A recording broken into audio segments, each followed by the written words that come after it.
Bonjour tout le monde et bienvenue sur musculationprisemasse.com. Mon nom est Charles et le gars à la tasse, c'est Étienne. Et aujourd'hui, je tiens un beau tableau comme ça, puis probablement que ça fait une couple de vidéos que vous me voyez tenir un tableau comme ça. Et le tableau représente un signe pour la testostérone. Donc, c'est le signe simplement scientifique, la structure chimique. Et vous avez une grosse flèche en bas, peut-être pas si grosse que ça, mais tout simplement pour vous dire que si vous voulez avoir plus d'informations, c'est votre dernière semaine pour vous procurer la diète testostérone. Donc, si vous voulez avoir plus d'informations là-dessus, vous pouvez aussi cliquer en haut. Ouais, il n'y a pas juste en bas. On peut mettre la flèche des deux bords, c'est polyvalent. Donc, parce qu'il y a une grosse bannière en haut, cliquez dessus, vous allez avoir toutes les informations. Il y a une vidéo explicative là-dessus.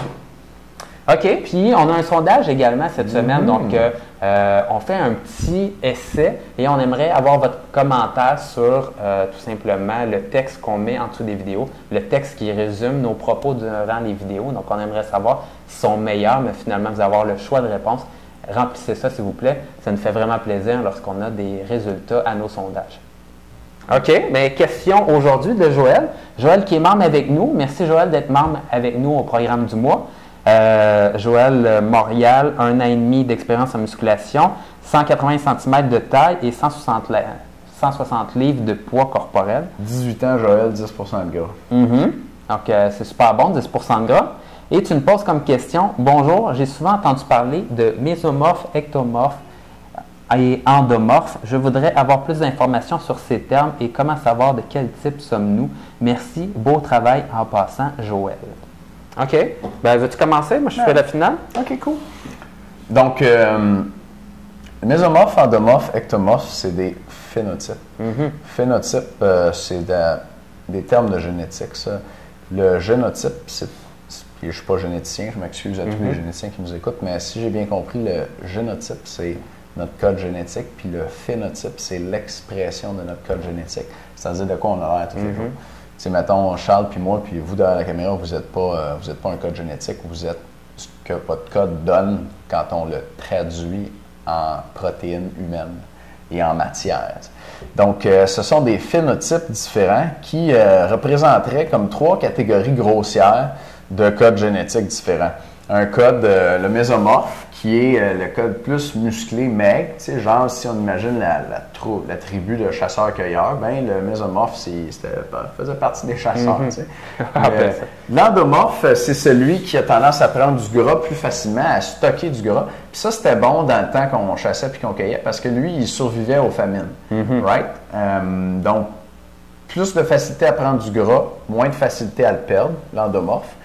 Et l'ectomorphe, lui, c'est le contraire, celui qui ne survivait pas à la famine. Lui, beaucoup de facilité à perdre du gras et puis difficulté à prendre du poids. Maintenant, ces catégorisations-là sont un peu contestées.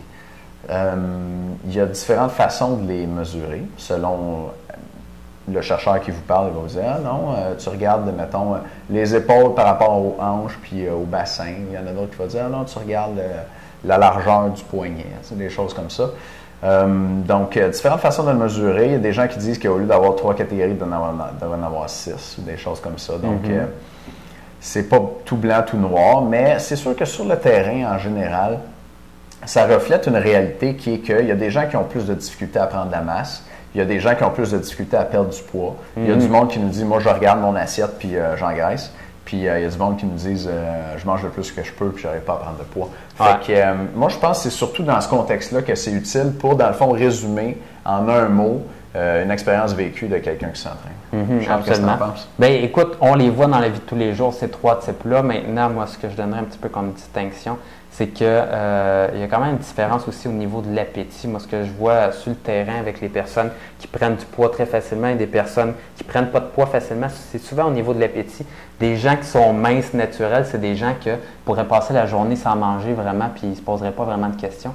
Et dans le fond, ils ne s'en font pas plus que ça avec ça. Puis quand tu parles avec des personnes qui ont des surplus de poids, souvent, c'est des personnes qui vont parler avec passion de leur nourriture, puis qui ont faim très souvent, puis que ça fait partie intégrante de leur vie.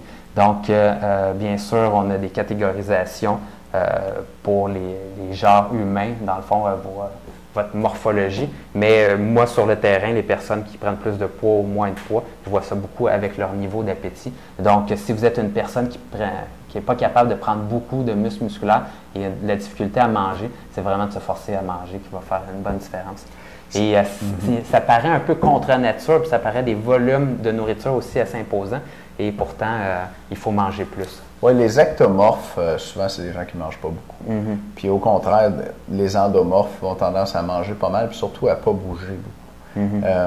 Là, on généralise, mais peu importe votre morphologie, c'est la première loi de la thermodynamique. Rien ne se perd, rien ne se crée, tout se transforme. Si vous avez un surplus énergétique, il ne disparaîtra pas. Donc, vous pouvez prendre du poids même sur être ectomorphe.